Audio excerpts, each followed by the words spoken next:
시사본부. 안녕하십니까. 시사본부 시작하겠습니다. 김건희 여사 일가에 대한 특혜 의혹이 제기된 서울 양평 고속도로 사업 원희룡 국토교통부 장관이 어제 전면 백지화 선언을 한 이후 파장이 매우 거세지고 있습니다. 원 장관은 인사 책임을 각오한 독자적인 결정이었고 민주당의 선동이 이유였다고 다시 한번 입장을 밝혔는데요. 이번 사태 장윤선 기자와 주간 이슈에서 정리해보겠습니다. 군사훈련을 마친 축구 국가대표 김민재 선수는 독일 바이에른 뮌헨으로, 이강인 선수는 프랑스 PSG로 이적 초읽기에 돌입했다는 소식이 전해지고 있습니다. 이번 주 주요 스포츠 소식 정현호 PD와 스포츠본부에서 전해드리겠습니다. 일부 한입뉴스도 준비되어 있습니다. 7월 7일 금요일 시사본부 지금 출발합니다.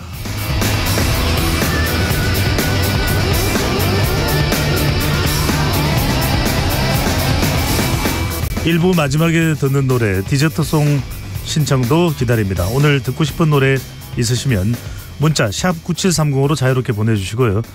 짧은 문자 50원, 긴 문자 100원입니다.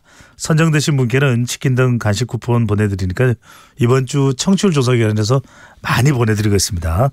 많이 참여해 주시고요. KBS 1라디오의 모든 프로그램은 유튜브에서도 함께할 수 있습니다. KBS 1라디오 채널 구독과 좋아요, 댓글도 많이 부탁드립니다.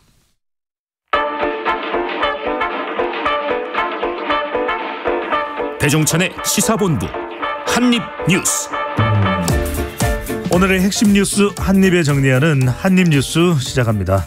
박정호 오마이뉴스 기자, 미디어인권연구소 뭉클의 이봉호 연구원 어서 오십시오. 안녕하십니까. 네. 자, 오늘 이슈들이 많아서 바로 들어가야 될 것 같습니다. 네, 이슈가 많지만은 배종찬의 시사본부 들으면은 다 일목요연하게 정리가 되기 때문에 네. 꼭 들어야 된다는 생각을 하고 있습니다. 왜 다들 박정호 기자는지 알겠네요. 이봉호 연구원이 이 뭉클한 표현은 안 나오고 있어요. 제가 방송 초보라서 역시 따라가려면 한참 남은 것 같습니다. 열심히 하겠습니다. 입금 카르텔일 수도 있겠지만 학원에서 조금 배워도 되지 않을까요? 킬러 표현 이런 거. 예, 아직 우리 정부에서 이제 그쪽까지는 이권 카르텔이라고 한 적이 없기 때문에 배울 수 있을 것 같습니다. 알겠습니다. 자, 후쿠시마 오염수와 관련된 부분이 가장 먼저 지금 부각되고 있습니다. 오늘 라파엘 그로시 IAEA 사무총장, 국제원자력기구 사무총장이 한국을 방문할 텐데 우선 우리 정부가 자체적으로 실시한 오염수 방류 검증 보고서를 발표했는데 어떤 내용입니까? 네, 조금 전인 오전 11시에 발표를 했는데요. 정부가 지난 2021년 8월부터 한국원자력안전기술원 주도로 오염수 방류의 안전성을 점검해 왔는데 그 결과가 발표가 된 겁니다.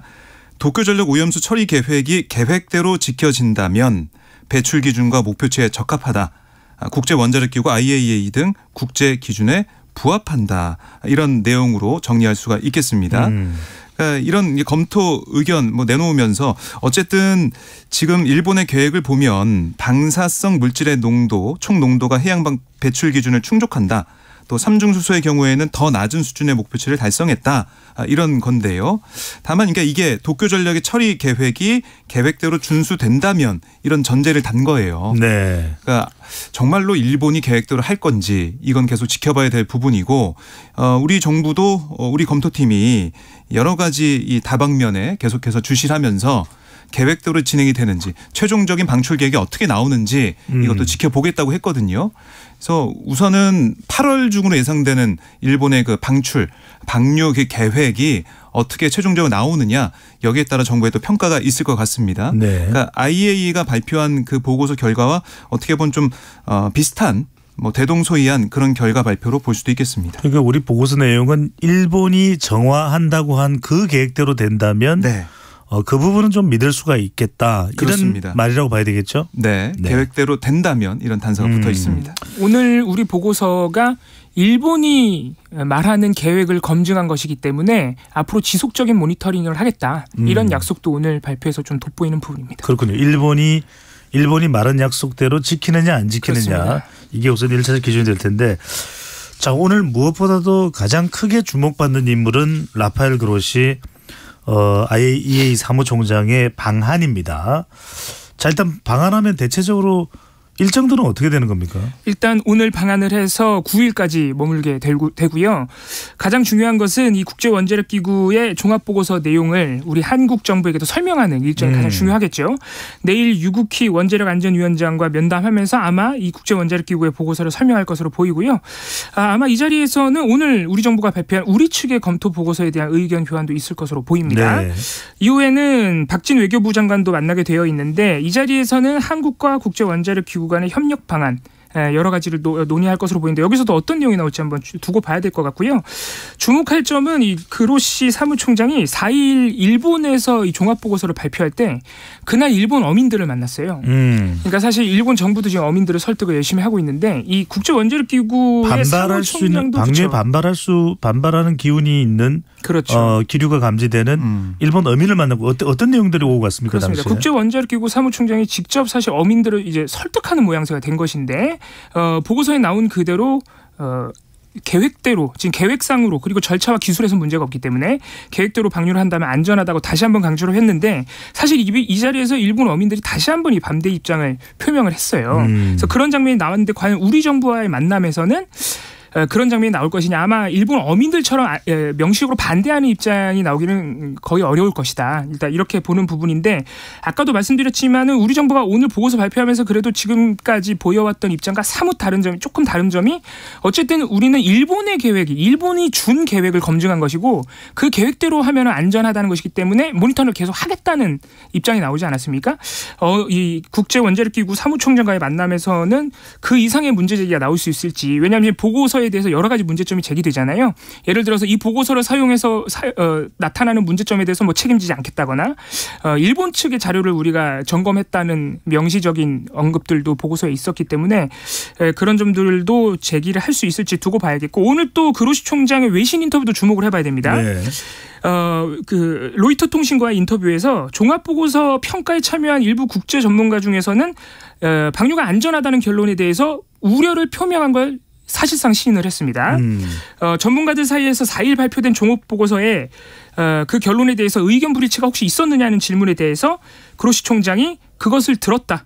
하지만 다시 한번 강조하지만 우리가 펴낸 보고서에 과학적 결정은 없다라고 대답을 한 거예요. 그래서 구체적으로 어떤 문제 제기를 했는지 어느 나라의 전문가인지는 말하지 않았지만 일단 로이터 통신은 한두 명 정도의 전문가가 반발한 것으로 보인다고 보도를 한 만큼 국제원자력기구 전문가 안에서도 어쨌든 우려하는 목소리가 있다. 이 점도 주목해야 될 것 같습니다.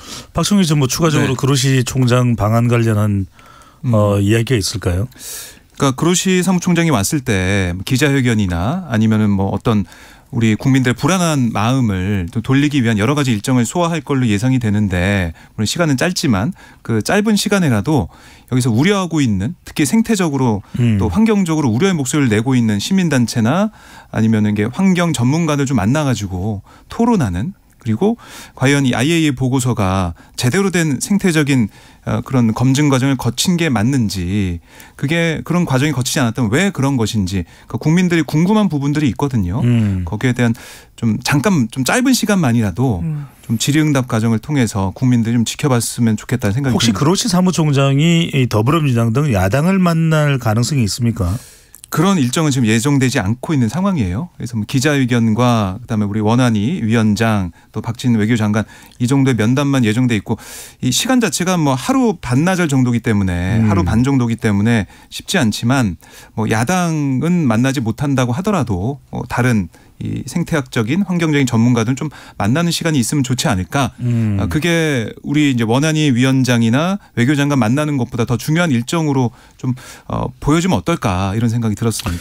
네, 방안도 중요하지만 누구를 만나서 어떤 궁금증을 얼마나 잘 해소해 주느냐도 상당히 또 중요할 것으로 보입니다.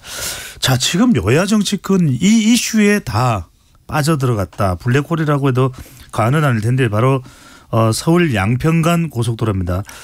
국토부의 원희룡 장관이 서울 양평고속도로 사업을 백지화 선언하면서 후폭풍이 상당합니다. 오늘 CBS 라디오와의 인터뷰에서 대통령과 상의 없이 독자적인 결정이었느냐는 진행자의 질문에 대한 원 장관의 답변 잠시 듣고 오겠습니다.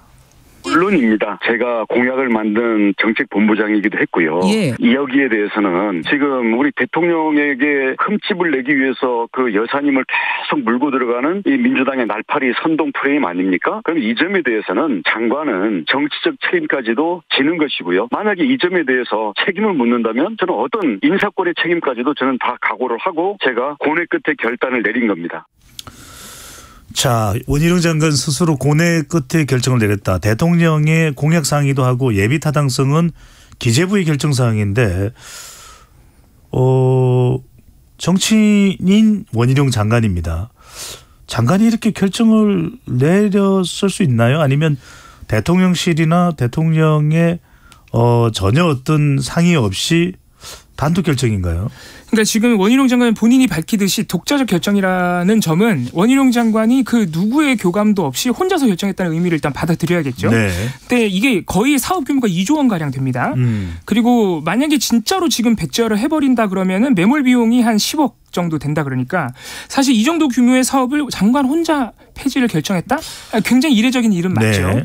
이 원희룡 장관이 그런데 이렇게 조금 충격적일 만한 입장을 오늘 직접 밝힌 데는 좀 배경이 있는 것으로 보여요. 어제 백지화 선언을 원희룡 장관이 딱 발표했을 때 국토부 내에서도 공무원들이 혼란이 있었다 그럽니다. 그래서 이 백지화를 말하는 게 과연 지금 문제가 되고 있는 노선안을 철회하겠다는 것인지 아니면 진짜로 이 고속도로 사업 자체를 철회하겠다는 것이지 공무원들 사이에도 약간 설왕설래가 있어가지고 혼란이 있었다 그러고 아시다시피 이 백지화 선언 직전에 국민의힘 그 당정협의회에서도 백지화는 사실 거론이 아예 안 됐거든요. 네. 이 민주당의 주장을 허위 주장이라고 보고 있죠. 허위 주장을 어떻게 대응하느냐가 사실 중점적인 논의 사항이었기 때문에 국민의힘에서도 좀 예상을 못했다는 반응들이 사실 나왔어요. 그래서 그런 배경에서 원희룡 장관이 어떻게 백지화 선언을 하게 된지 이제 오늘 설명하는 차원에서 이런 말을 한 것인데 사실 이 독자적이라는 그러니까 원희룡 장관 본인의 독단적인 결정이라는 발표는 오히려 조금 더 또 논란을 키울 가능성이 있습니다. 네. 아까도 말씀드렸지만 의혹이 만약에 사실이 아니라고 하면 지금 국토교통부가 계속해서 또 설명을 하고 있잖아요. 그러니까 강상면으로 옮겨도 문제가 없다는 설명을 계속 하고 있는 겁니다. 그런 설명을 계속 할 것이라면 사실 국민들에게 이러이러한 점 때문에 옮겼다고 설명하면서 사업을 계속 할 수도 있는 것이고 네. 아니면은 지금 양서면 주민들은 벌써부터 반대 목소리가 들려오니까 잠깐만요. 이거 안 해도 되는 사업입니까? 이게 15년 수건 사업이라 그러거든요. 지금 지역에서는. 그리고 또 저희가 몇 번 말씀드렸지만 이 양서면 원래 종점으로 예정되어 있던 지역이 이게 두물머리를 지나는 지점이라 이 사업이 논의가 처음 될 때부터 이 6번 국도 두물머리 주변의 교통체증을 해결하는 것이 아주 당면한 목표였단 말이죠. 네. 그런 측면에서 이거를 한순간에 처리하는 것은 사실 좀 무리한 측면이 있지 않나. 원희룡 장관 설명에 백지화하고 다른 IC를 하나 만들겠다. 이거는 무슨 이야기고 이 결정도 장관의 단독 결정인가요? 이제 그런 점은 조금 더 따져봐야 될 것 같아요. 그 말하는 IC가 그 양평군이 작년 7월에 제시했다는 3개 안 중에 들어있는 것인지 네. 아니면 지금 원희룡 장관은 민주당의 선동 때문에 사업이 없어지는 것이라면 민주당 책임을 돌리면서 민주당이 알아서 해라. 사업을 하고 싶으면 알아서 해라는 입장인데 그런 입장 안에서 다른 IC가 또 가능하다는 얘기인지 그런 점에 대해서 아직 설명이 조금 원희룡 장관 본인으로부터 조금 아직 안 나오고 있어가지고 좀 지켜봐야 될 것 같습니다. 양평군에서도 입장 발표를 한 걸로 알고 있는데 양평군은 어떤 입장입니까? 양평군은 지금 정말 말 안에 날벼락 맞은 기분이죠. 그러니까 이게 당연히 양평 이 고속도로가 잠깐 말씀 도중에 죄송한데 네.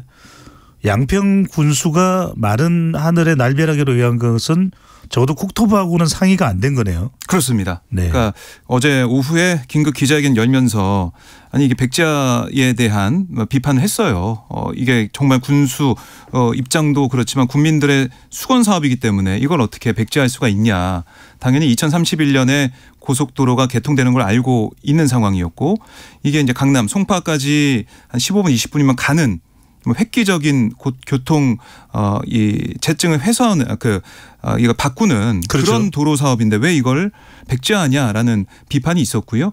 근데 하나 더 덧붙인 부분은 왜 외지인들이 그러니까 양평군 사는 주민들이 아니라 외지에 있는 사람들이 이걸 뭐 정쟁화해서 이렇게 사업을 어렵게 만드냐 이런 취지의 비판도 있었습니다. 이 얘기는 민주당에서 이걸 좀 정쟁화해가지고 결국 피해를 국민들이 보는 게 아니냐 이렇게도 해석이 될 수 있는 부분들이 있거든요.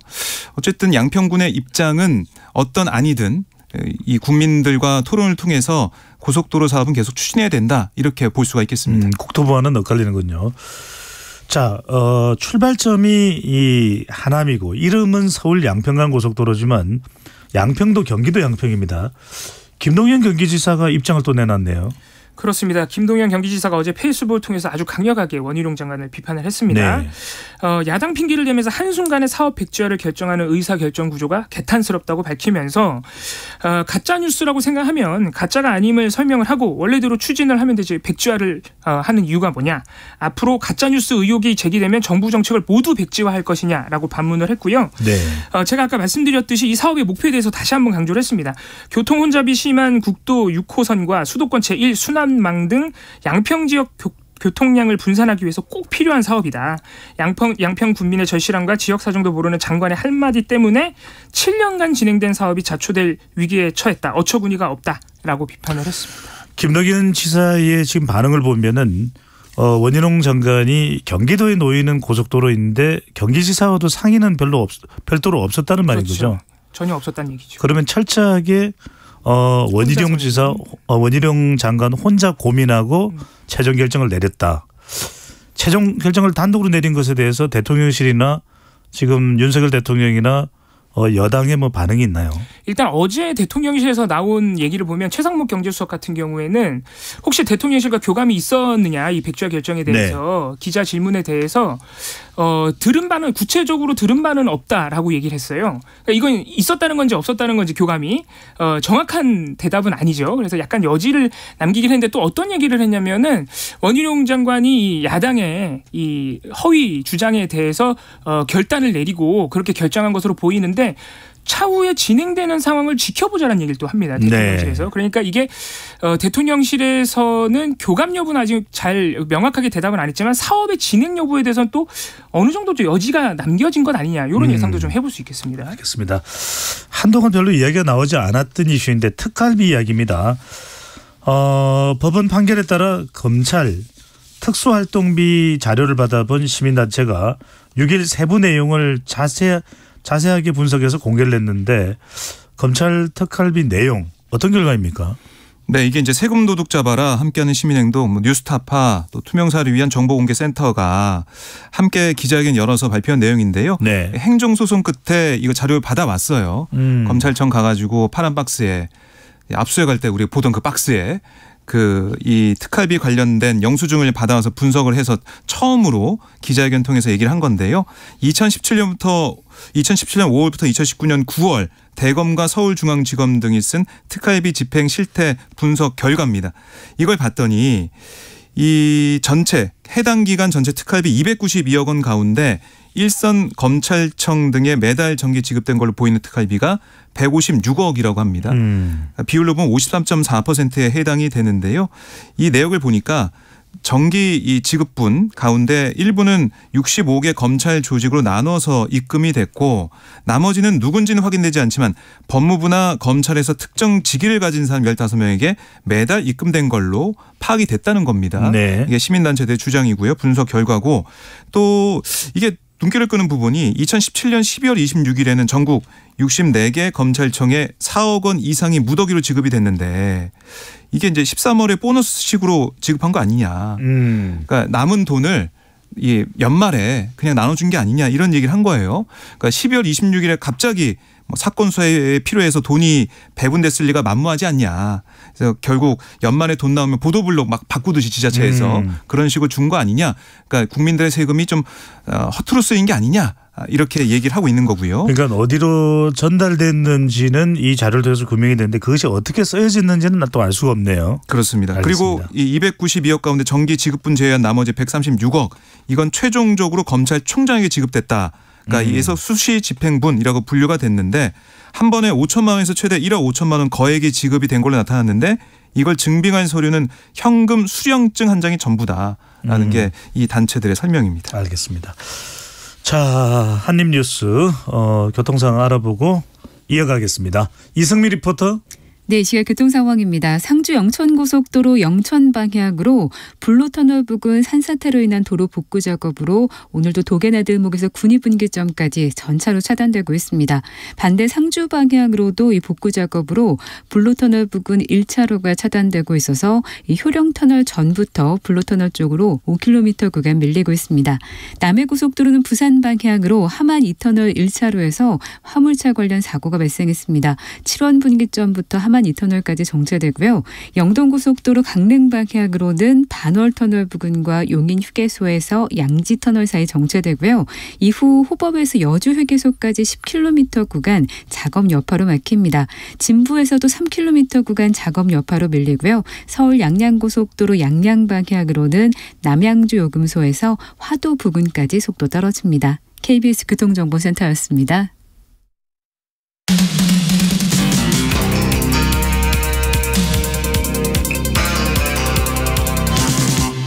배종찬의 시사본부. 박정호 기자, 이봉우 연구원과 함께 한입뉴스 이어가겠습니다. 자, 최저임금들 다들 궁금하실 겁니다. 요즘 뭐 경기 어렵다 이러다 보니까 최저임금에 대해서 별로 신경을 못 쓰고 있는데 최저임금위원회 전원회의가 어제 열렸습니다.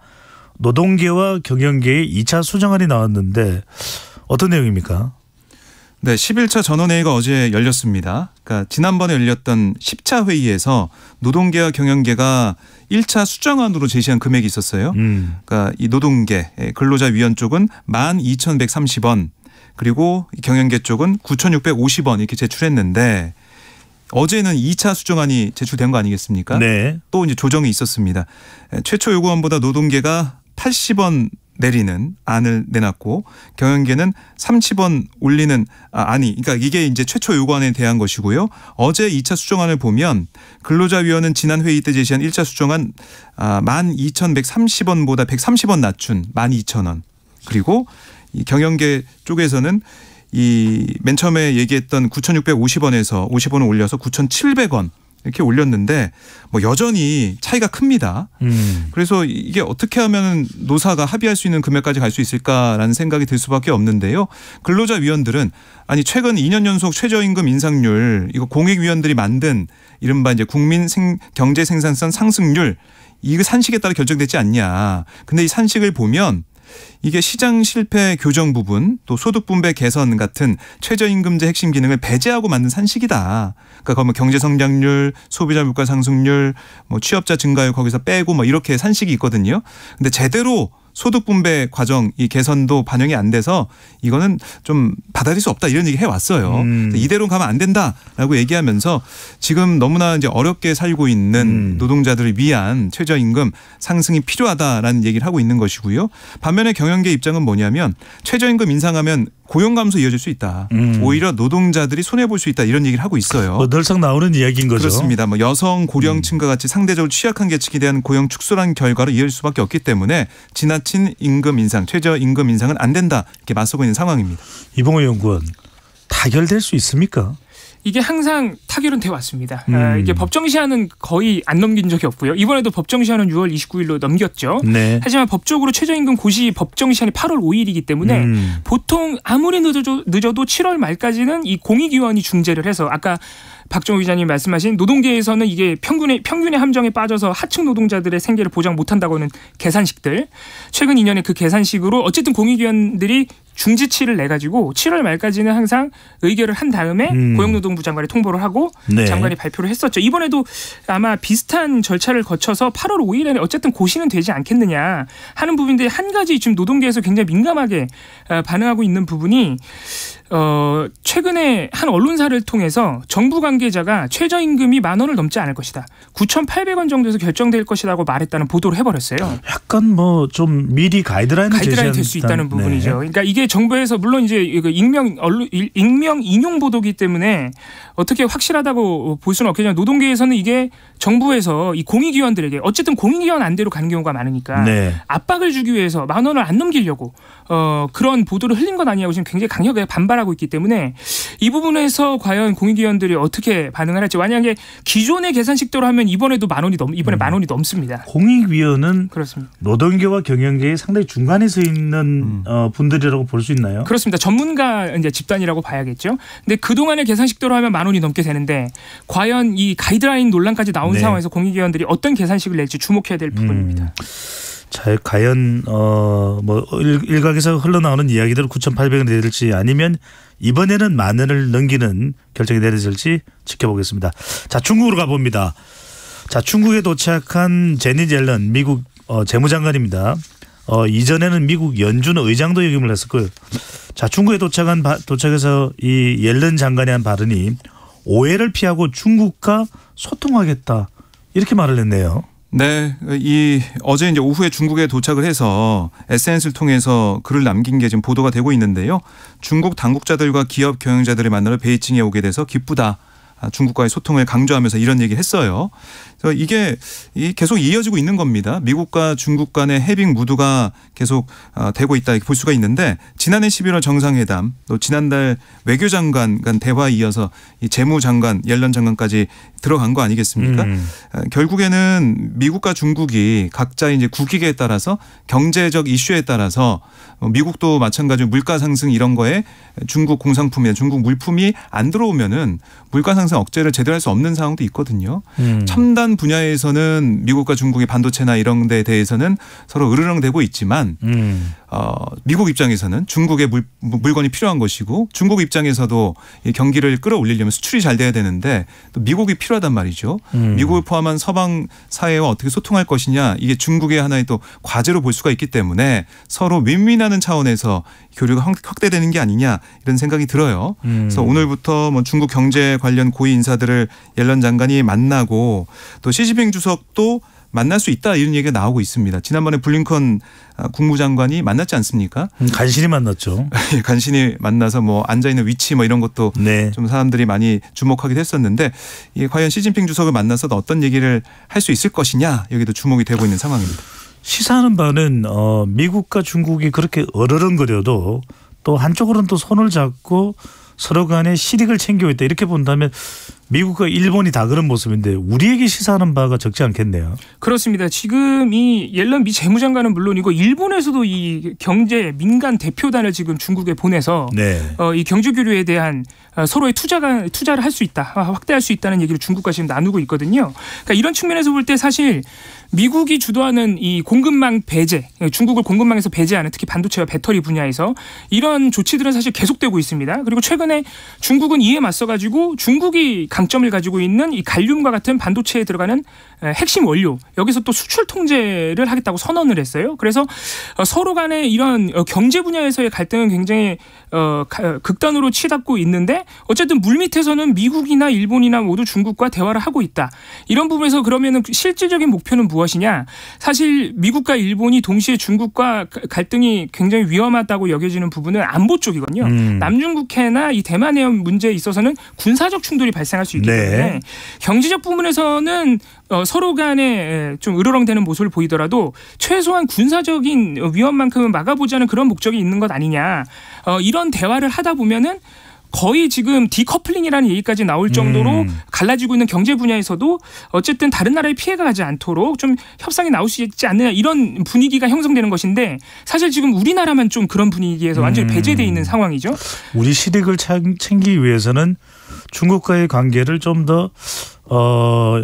더 체계적으로 가져가는 그렇습니다. 것도 필요하지 않냐는 의견이 나오는 거죠. 그래서 지금 자, 이런 국제적인 움직임에서 사실 피해보는 거 우리 기업도 피해가 크거든요. 네. 자, 윤석열 대통령이 나토 정상회의 옵저버 자격으로 이제 참여를 해서 리투아니아와 폴란드를 연쇄 방문하는데 시진핑 주석하고 만나는 지금 뭐 중국 방문이나 시진핑 주석이 한국에 오는 일정이 뭐 계획된 게 알려진 게 있나요? 일단은 조율 중이라는 얘기는 계속 나오는데 네. 만남에 대한 확정적인 얘기는 아직 안 나오고 있고 다만 이 아시안 정상회의가 아시안 아마 회의가 지금 조만간에 예정이 되어 있는데 그 자리에서 한중일 이 외교장관은 만날 수 있지 않느냐 이런 얘기가 나오고 있습니다. 알겠습니다. 자, 중국 이야기를 하니까 중국의 반도체 공장이 있는 삼성전자 이야기를 안 할 수가 없습니다. 2분기에도 1분기와 마찬가지로 오늘 이제 실적 발표죠. 최악의 성적표를 받았다라고 하는데 하반기에는 어떻게 바닥을 찍고 삼성전자 특히 이제 반도체 부문 좀 긍정적으로 바라볼 수 있을까요? 우선은 바닥은 지났다라는 분석은 계속 오늘 나오고 있습니다.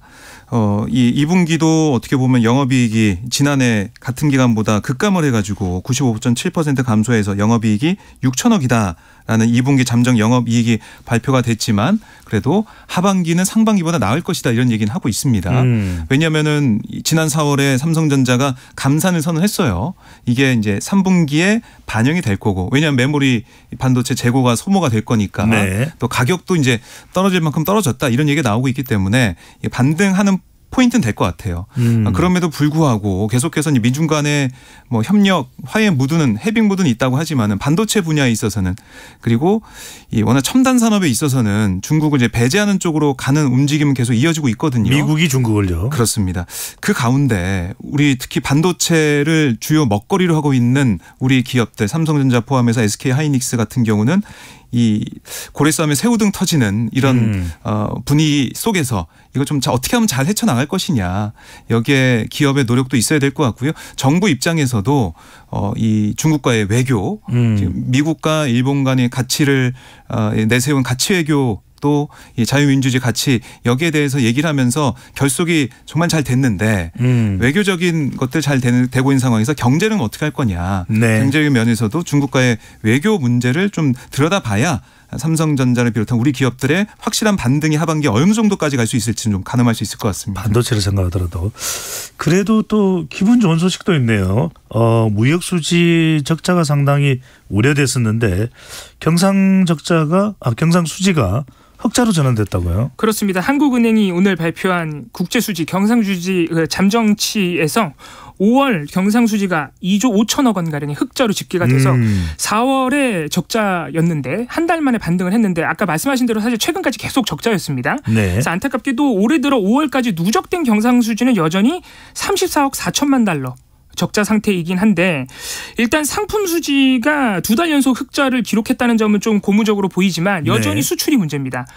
수출에서 특히 반도체가 여전히 지난달에 35.6%나 감소한 것으로 보여서 다른 부분 특히 자동차가 이번에 수출이 크게 증가하면서 이 전체적인 수지의 흑자를 이끌기는 했지만 반도체, 석유 제품, 화학공업 제품 등 다른 우리나라의 이 강점이 있는 산업 분야들이 수출이 여전히 부진하기 때문에 아까도 잠깐 얘기했지만 하반기에 반도체가 얼마나 반등해 주느냐 네. 이 부분을 기대해 봐야겠습니다. 알겠습니다. 정말 또 든든한 좀 체질적으로 우리 경제가 더 나아지는 그런 또 변화가 있어야 되겠습니다. 한입뉴스 박정호 오마이뉴스 기자 이봉우 미디어인권연구소 문콜 연구원과 함께했습니다. 잘 들었습니다. 감사합니다. 고맙습니다. 오늘의 디저트송 말씀드리기 전에요. 모바일 빙수 쿠폰 받으실 분들 발표하겠습니다. 6060 7476 5927 3790 8590 1445 7133 1081 9812 0813님께 모바일 빙수 쿠폰 드리겠습니다. 오늘의 디저트송은 5999님이 신청하신 여러분들이 좋아하시는 노래입니다. SC 워너비의 라라라 듣고 입으로 돌아오겠습니다.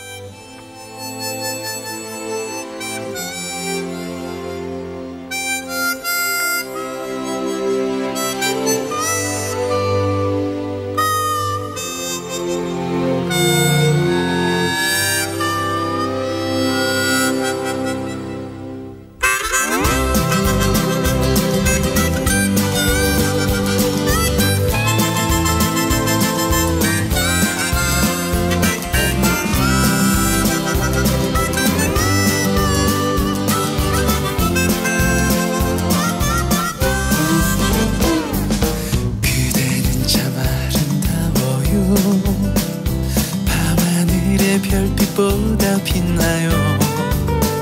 지친 나의 마음을 따뜻하게 감싸줄 그대 품이 나의 집이죠. 세찬 바람 앞에서 꺼질 듯한 내 사랑도 잘 참고서 이겨내줬어요. 정말 눈물 나도록 고마움만 많아요. 그댄 내 곁에 살아줘서 사랑해요 사랑해요. 내가 그대에게 부족한 걸 알지만 세월을 걷다 보면 지칠 때도 있지만 그대의 쉴 곳이 되리라. 사랑해요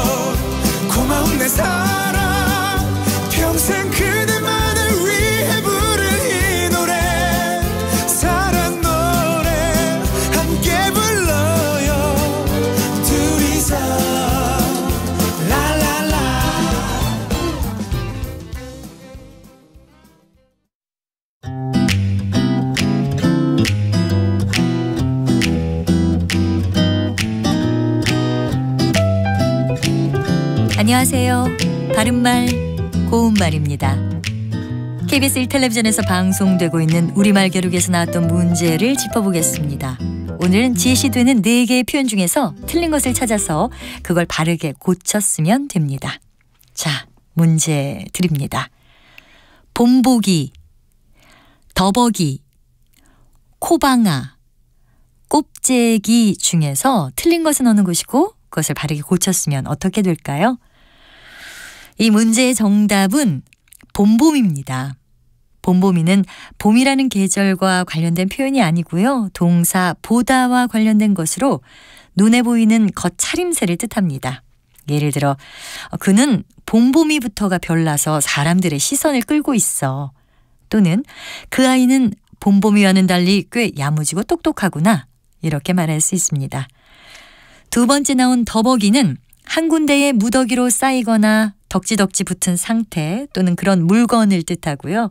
진흙 더벅이, 검정 더벅이, 먹 더벅이와 같이 쓸 수 있습니다. 그리고 엎어져서 코를 바닥에 부딪히는 일은 콧방아가 아니라 코방아인데요. 돌뿌리에 걸려 코방아를 찧었다와 같이 보통 동사 찢다와 함께 사용합니다. 마지막으로 꼽재기는 때나 먼지 따위와 같이 작고 더러운 물건을 뜻하기도 하고요. 아주 보잘것없고 작은 사물을 뜻하기도 합니다. 자고 일어났으면 눈 꼽재기라도 떼라. 밥이라고 준 것이 꼽재기만 하네. 이렇게 표현할 수 있습니다. 바른말 고운말 아나운서 변희영이었습니다.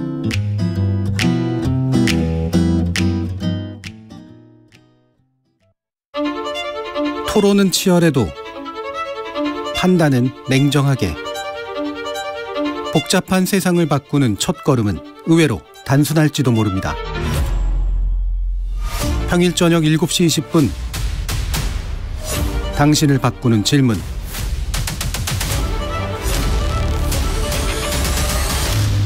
KBS 열린 토론.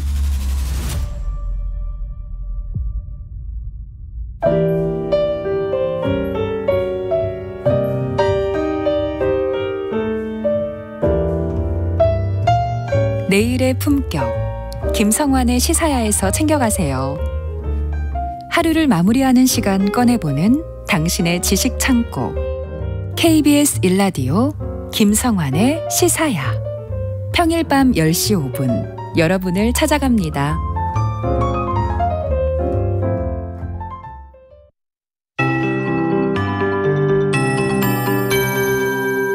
KBS 58분 날씨.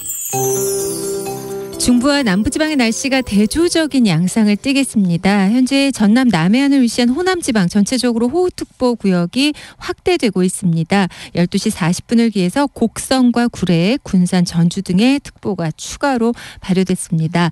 이렇게 남부와 제주지방은 폭우가 예상되는데요. 전남, 경남, 제주에는 내일까지 50에서 100mm, 남해안과 지리산, 제주 많은 곳은 150mm 이상의 비가 쏟아지겠습니다. 전북과 경북으로도 20에서 80, 많은 곳은 100mm 이상 오겠습니다. 이에 비해서 수도권과 강원도를 위시해서 대부분의 중부지방은 30도를 넘겠고 고습도로 인해서 최고 체감 온도가 33도 이상 되는 곳이 많겠습니다. 무더위는 당분간 이어지겠고 또 내일 비가 그친 뒤에 기온 습도가 모두 올라서 전체적으로 폭염특보가 확대되는 양상을 띠겠습니다. 오늘 오후까지 전남에, 내일까지 제주도에 바람이 강할 텐데 특히 제주 산지는 모레 오전까지 바람이 매우 강하게 불겠습니다. 바람 피해 없도록 주의해 주시고 특히 지금까지 비가 많이 내렸고 자주 내린 상태라 지반이 약해져 있습니다. 더 이상의 추가 피해 없도록 산사태, 침수, 범람, 급류 등에 유의하시기 바랍니다. 오늘 제주 해상 남해 먼바다의 물결이 높겠고요. 오늘 서울의 낮 기온 32도로 예상됩니다. 지금 서울의 기온은 31도입니다. 강혜정입니다.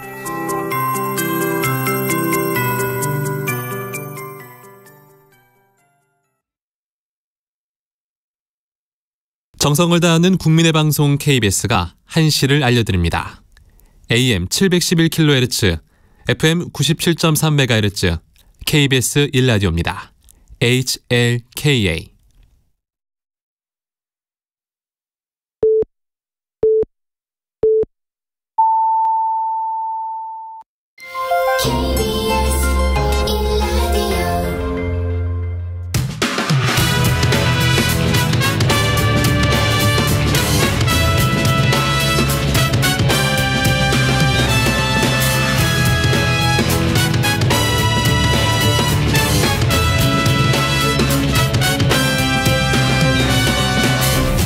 KBS 1라디오 배종찬의 시사본부.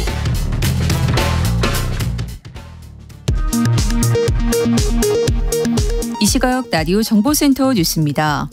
정부가 일본의 후쿠시마 오염수 해양 방류 계획에 대해서 배출 기준과 목표치에 적합하며 AIEA 등 국제 기준에도 부합한다고 결론지었습니다. 원희룡 국토교통부 장관이 전면 백지화를 선언한 서울 양평고속도로 사업과 관련해 여야가 책임 공방을 이어가고 있습니다. 국민의힘은 정치적 선동으로 주민들이 큰 피해를 보았다며 민주당에 책임을 돌렸고, 민주당은 김건희 여사 특혜 의혹의 해명을 요구하면서 사업 백지화 철회를 촉구했습니다. 지난 5월 경상수지는 19억 3천만 달러 흑자로, 5월까지 누적된 경상수지는 34억 4천만 달러 적자로 집계됐습니다.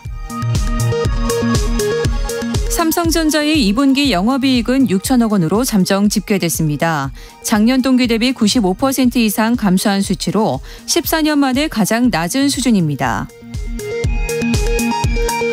민주노총이 지난 3일부터 정권 퇴진과 노조 탄압 중단 등을 요구하며 파업을 진행 중인 가운데, 이정식 고용노동부 장관은 이번 파업은 정치 파업이라며 불법 현장엔 관용 없이 책임을 묻겠다고 밝혔습니다.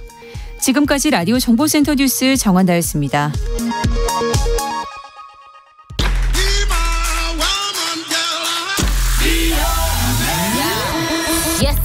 인터넷에서 화제가 된 뉴스를 다뤄보는 스트릿 뉴스 파이터 시간입니다. 조현정 시사평론가와 함께합니다. 어서 오십시오. 네, 안녕하세요. 네, 조평론가 네. 우리 시사본부 게시판에 네. 박흥재님이신 것 같은데요. 네. 배종찬의 시사본부 청취율 1위 가자. 디저트송 김종찬의 토요일은 밤이 좋아. 네. 이거 제 왕팬이신가요? 어떡하나? 같은 종찬으로 노래도 또 소개를 그러니까요. 신청을 해주셨네요. 네. 근데 지금 그 문자 지금 꼭 소개를 해주셔야 됐었나요? 근데 이번 주 2번째 출연하시는데 아무 말씀이 없네요. 아, 저에 대해서요? 아니, 청취율에 대해서. 아, 청취율에 대해서 뭐 1위 말씀하신 대로 1위 가야죠. 뭐 가자. 네. 네. 소리 한번 질러주세요. 준비가 안 된 걸로. 네. 네, 알겠습니다. 자, 지금 또 준비가 안 된 일이 발생을 했습니다. 공사는 무엇보다도 안전이 최고인데, 인천 검단 신도시 아파트 지하 주차장 붕괴 사고의 원인이 설계부터 시공, 감리까지 전 과정에 총체적 부실로 드러나면서 순살자의, 네. 이 건설사 이름을 좀 우스개로 만들어버린 네, 그런 네. 표현인데요. 건설업계 전반에 대한 불신으로 또 번지고 있는데요. 얼마 전에는 지지난해였나요? 광주에서도 또 아파트 네. 부실 사고가 있었잖아요. 그랬었죠. 그때도 사실 그 조사 결과 굉장히 비슷한 흐름이었어요. 네. 이번에 그 순살자위라는 것도 철근이 많이 빠져서 살이 다 그 뼈가 발라져 있다. 뭐 이런 표현이거든요. 그러니까 이번에 GS건설이 이 아파트를 다 허물고 새로 짓는 굉장히 유례 없는 사태를 맞이하게 됐는데, 그냥 조사 결과 처음부터 끝까지 문제였던 거예요. 그러니까 그 중에서도 이 순살자위라는 말처럼 철근이 직접적인 영향을 미쳤는데, 그 설계 과정에서 처음에 철근이 누락이 됐고 몇 개를 뺐고 시공 과정에서 또 이 설계대로 시공을 안 한 거죠. 철근이 여기서 또 빠집니다. 네. 그러니까 발주처인 LH가 설계에서부터 철근을 반 정도 빼놨는데 시공사인 GS건설이 공사 과정에서 또 반을 빼먹었습니다. 무너지지 않은 기둥 8개를 조사해봤더니 이 중에 4개 기둥에 철근이 들어가지 않은 것으로 조사됐습니다.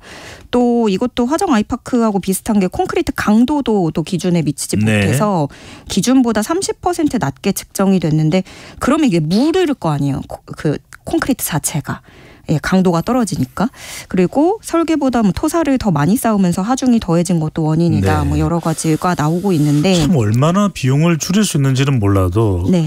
철근을 안 넣고서 건물이 괜찮을까?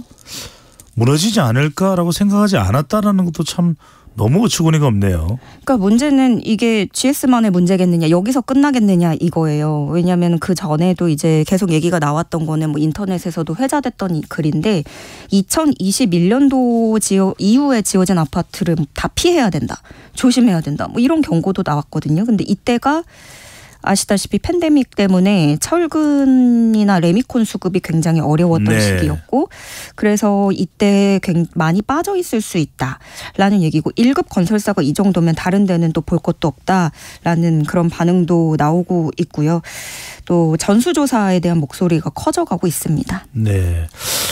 오히려 최근 지어진 아파트라고 좋아했었을 사람들의 마음을 생각하면 얼마나 천건만건 철건 무게만큼이나 마음이 무너졌을까라는 생각이 드네요.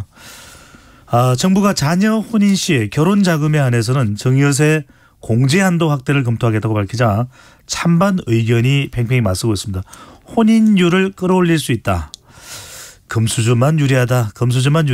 반응이 크게 걸리고 있네요. 네. 그러니까 이게 우리나라 성인 자녀에게 돈을 줄 때 증여세를 내게 되는데 유산을 이렇게 줄 때 돈을 줄 때. 이게 또 상속이랑 다르게 증여로 살아있을 때 주는 거에서 세금을 물잖아요.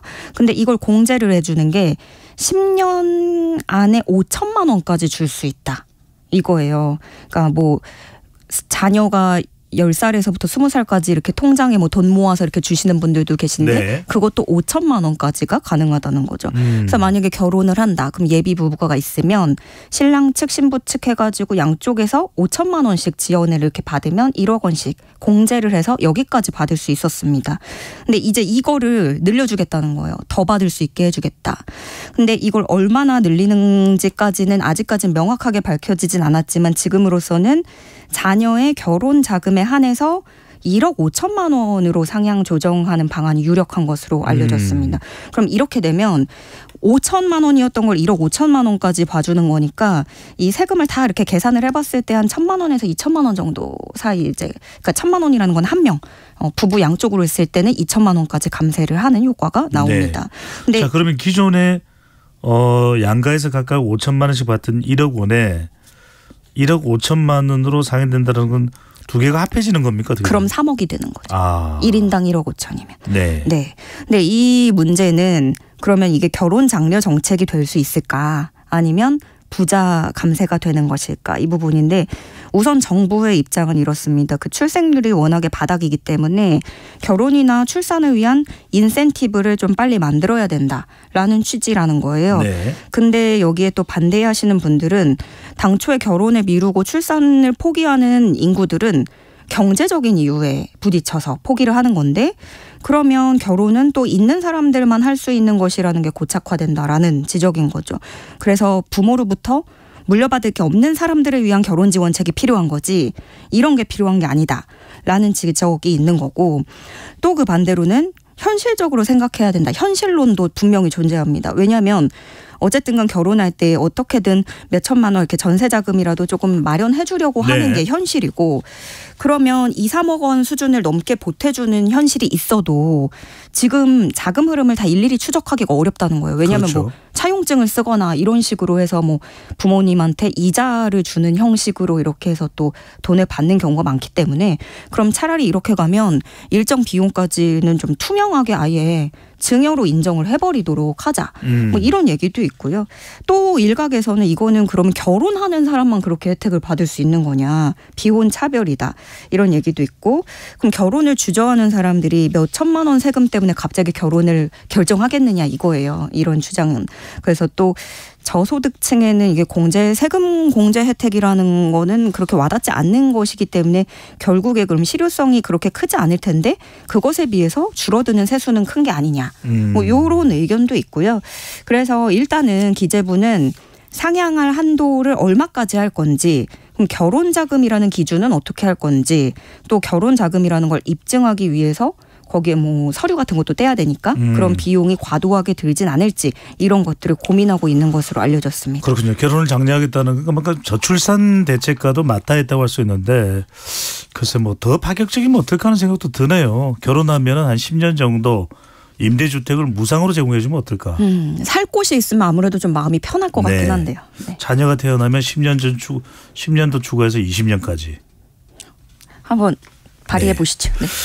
자, 이번 주 내내 계속 덥습니다. 갈수록 뜨거워져서 지구 평균 최고 기온이 하루가 멀다고 경신되고 있다면서요. 네, 이 미국 국립환경예측센터의 데이터 집계 결과인데요.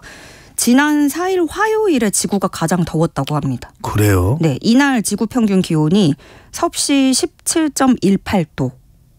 근데 이게 어느 정도인지 조금 지구 평균 기온이다 보니까 와닿기가 어려운데 이전까지의 기록상 지구 평균 최고 기온은 2016년도였대요. 16.92도 섭씨. 이때가 엘니뇨 때문에 기상이변이 잦았던 해인데 유엔 세계기상기구가 발표하기로는 지구의 엘니뇨가 이번에 올해 다시 찾아왔고 지구온난화까지 결합해서 더 많은 기록적인 기온 상승이 일어날 것이다. 이렇게 예측을 하고 있습니다. 지구라는 이 지구라고 하는 행성인가요? 하여튼 이 만들어지고 난 이후에 네. 가장 더운 날씨가 됐다 이렇게 봐도 되겠네요. 그때랑 아무래도 또 기록이 다를 수는 관측 기준이 다르겠지만 일단 이렇다고요. 12만 년 전에 간빙기 시기보다 올해 7월이 더 더울 수도 있다. 요때가 굉장히 지구가 열이 많이 났던 시기라고 하더라고요. 네.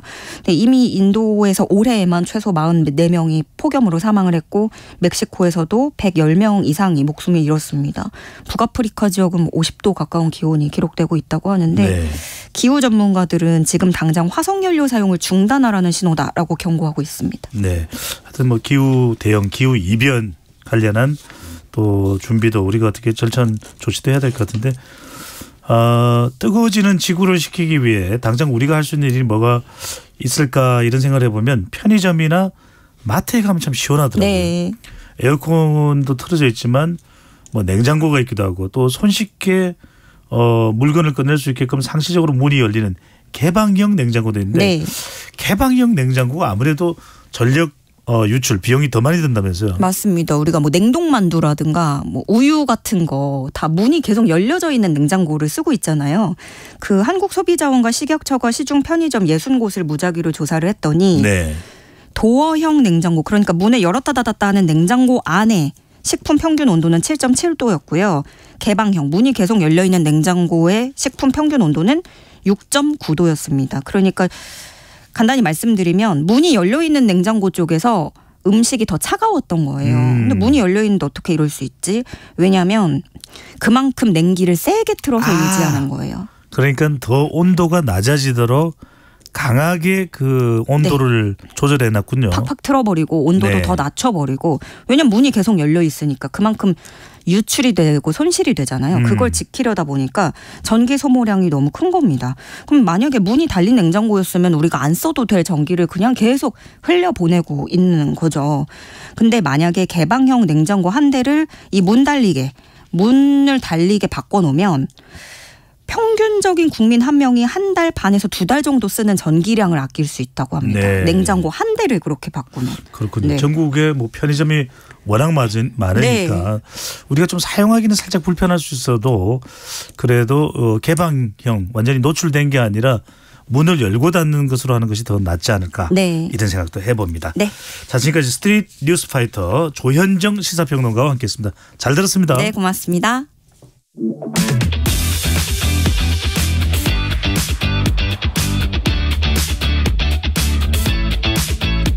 배종찬의 시사본부는 여러분과 함께합니다. 짧은 문자 50원, 긴 문자 100원이 드는 샵 9730. 라디오 어플 콩과 유튜브는 무료로 참여하실 수 있습니다.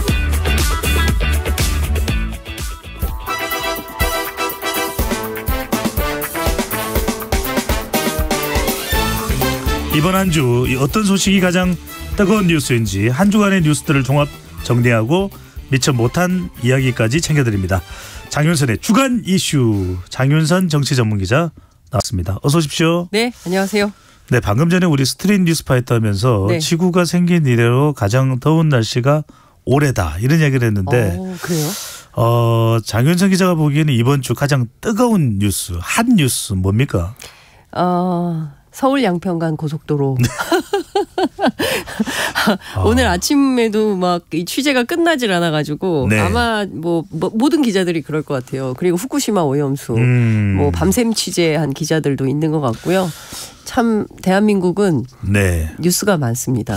지구가 뜨거워질 수밖에 없네요. 그러니까요. 핫 이슈들이 많으니까. 이 모든 것은 한국 탓입니다. 뉴스가 많은 나라. 그래도 우리 대한민국. 네. 대한민국 사랑합니다. 맞습니다. 네, 자제하겠습니다. 자, 서울 양평고속도로. 네. 오랫동안 수건 사업이다 이렇게 이야기를 듣고 있는데요. 결국 백지화됐습니다. 오늘 아침 원희룡 장관 한 라디오 방송에 출연해서 백지화하게 된 이유는 민주당의 선동 프레임 때문인 것으로 발언했는데 정 기자님 지금 정치권에 여러 가지 공방이 있습니다. 지금 서울 양평간 고속도로 무엇이 가장 큰 원인이 됐고 어떤 지금 전개되고 있는지 좀 설명을 해 주시죠. 근데 지금 뭐 많은 분들이 아실 것 같아요. 그러니까 이 사업은 2008년부터 주민들의 요구가 있었어요. 네. 왜냐하면 양평 한번 가보신 분들은 압니다. 양수리 두물머리 얼마나 막히는지 갔다가 못 들어가고 도로 돌린 분들도 많고요. 주말에 그래도 양평 가서 커피 한 잔 오리고기라도 먹고 오고 싶어서 떠났다가 안 되겠다.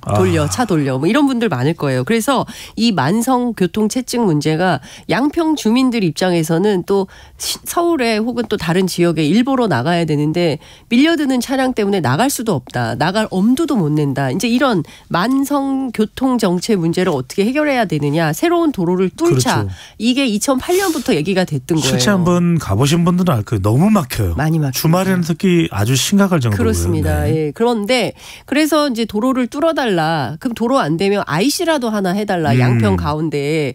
그랬는데 이게 그 국토교통부에서 예비 타당성 검토를 통과를 못하는 겁니다. 왜? 경제성, 경제 대비 이제 편익 대비 경제성 이런 조사를 해서 워낙 돈이 그렇습니다. 많이 들어가니까. 그렇습니다. 돈은 많이 썼는데 경제성이 낮다. 이러면 이거 왜 하냐라고 비판을 또 받을 수 있잖아요. 그래서 정부가 이걸 추진할 때 굉장히 꼼꼼하게 이제 추진을 하게 된다는 거죠. 그래서 잘 안 됐어요. 안 되다가 2017년에 본격적으로 이 사업을 시작합니다. 그래서 2021년 4월 30일 날 드디어 국토부에서 예타가 통과가 돼요. 네. 예타가 통과가 돼서 이제 플랜카드 걸기 시작합니다. 동네마다. 와, 우리 동네 드디어 도로 뚫리게 됐어요. 그래서 서울 양평간 고속도로 뚫립니다. 이제 이렇게 된 거죠. 근데 그 도로의 노선이 어디로 가느냐. 예, 종점. 출발은 서울에서 출발해서 쭉 가서 마지막 종점 지역이 원하는 양서면이었어요. 그런데 이게 갑자기 강상면으로 바뀐 겁니다. 그러니까 예비 타당성 결과가 나왔을 때도 양서면으로 해서 그렇죠. 그게 원안인 거죠. 결정이 나왔던 거네요. 제가 그래서 그 국토부 사정을 잘 아는 여러 관계자들에게 취재를 해봤어요. 그랬더니 마치 지금 양서면 하나만을 놓고 예비 타당성 검토를 한 것처럼 얘기를 하는데 예비 타당성 검토를 할 때는 여러 갈래의 이제 선을 그어가지고 이 동네가 좋을까 저 동네가 좋을까 1위로 뚫으면 좀 싸게 먹힐까 1위로 뚫으면 또 경제성이 좀 나을까. 근데 민원이 또 많잖아요. 우리 동네로 해주세요.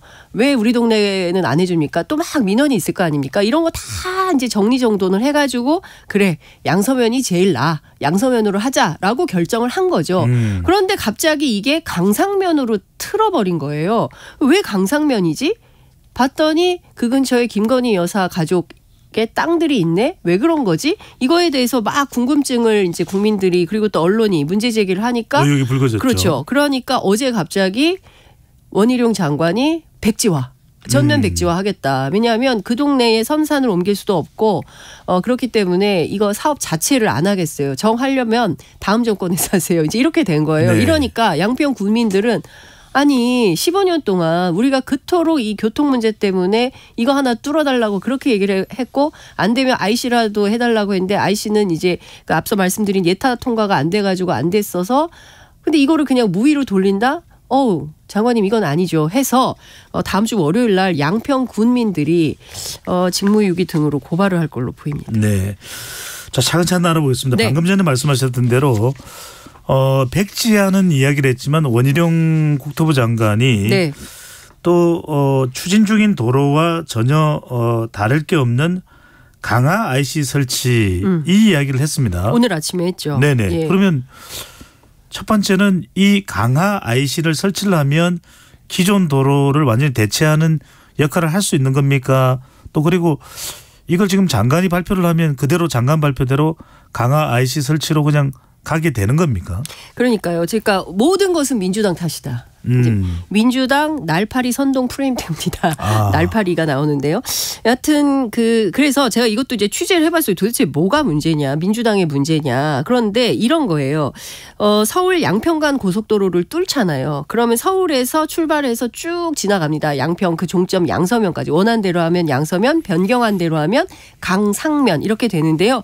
지나갈 때 광주시 남종면을 지나요. 우선 광주시 남종면을 지나고 그다음에 강하면을 지나서 양서면, 광주시 남종면에서 강하면에서 강상면 이렇게 가는 거예요. 두 가지 안이 있으니까. 자, 머릿속으로 그림을 그려보면 쭉 가다가 광주에서 강하에서 양서로 가는 안이 하나가 있고 이게 네. 기존 안이죠. 그리고 반대로 남종에서 강하에서 강상 이렇게 가는 거예요. 자, 정리를 해보면 강하는 어떤 안이든지 있어요. 지나치게 돼 있네요. 그렇습니다. 네. 역시 똑똑하세요. 네, 강하 IC. 배종찬의 시사본부입니다. 네, 배종찬 훌륭하십니다. 그래서 강하 IC는 여든 야든 과거부터 줄곧 양평군에 계신 모든 정치인들이 요구했던 바예요. 이견이 있을 수가 없네요. 없었어요. 왜냐하면 그리고 아까 제가 말씀드렸던 것처럼 이 동네에 수건 사업이 있으니 IC 하나만 뚫어줘라. 그래야 우리가 나가고 오가고 할 수가 있다. 너무 길이 막히니까. 근데 이것은 IC는 계속 요구를 해도 통과가 안 되는 거예요. 예타가. 그래서 이거 안 되는 가운데 이제 서울 양평 고속도로가 뚫리니까 이것은 큰 돈이 들어가는 국책 사업으로 하고 나머지 이 강하 IC는 양평군 자체에서 자비로 45억 정도를 투자해서 강하 IC를 우리가 뚫읍시다. 이런 얘기를 했다는 거예요. 지역 정치인들이. 그런데 지금 마치 강하 이제 그 원희룡 장관 얘기를 들어보면 아니 민주당도 강하 IC 뚫자고 해놓고 이제 와서 딴소리냐. 바뀐 거라고 하나 있다면 민주당 출신에서 국민의힘 출신으로 양평 군수 바뀐 거 하나밖에 없는데 왜 그때는 되고 지금은 안 되냐. 내로남불이다라고 비판을 했어요. 오늘 아침 라디오에서. 그런데 강하 IC는 동의한다니까요. 중요한 것은 양서면을 왜 강상면으로 바꿨냐는 바로 거예요. 이 부분입니다. 자, 양서면이었던 것이 지난 5월에 강상면으로 바뀌었다.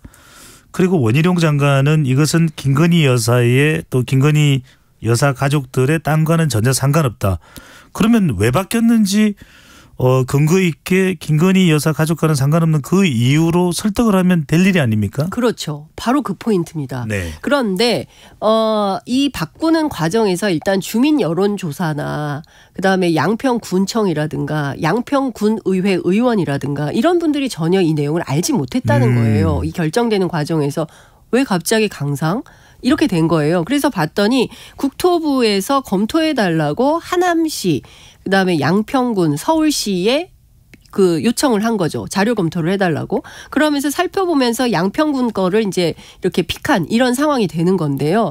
말씀해 주신 대로 강상면이 타당한 이유에 대해서 그 타당성 검토할 때 보고서 하잖아요. 용역회사를 통해서 왜 이 지역을 해야 되느냐 할 때 이제 두 가지였다는 거예요. 첫 번째는 환경적인 이유. 네. 환경을 이제 훼손하면 안 되니까 환경 훼손에 대한 거. 그다음에 또 하나는 주요하게 검토됐던 게 교통량. 교통량이 어디가 더 많은가 이거를 살펴봐야 되잖아요. 근데 첫 번째 환경적 피해 관련해서는 양서면도 시골이고 강상면도 시골이에요. 주변에 산, 뭐 나무 많고요. 그다음에 강 있고요. 개울 있고 막 이런 거예요. 그렇기 때문에 환경적 피해는 우열을 가릴 수가 없습니다. 네. 그런데 교통량은 양서면은 5만 2천 대. 제일 많이 주말에 밀려들 때요. 두물머리가 있는 것이죠. 그렇죠. 그런데 강상면은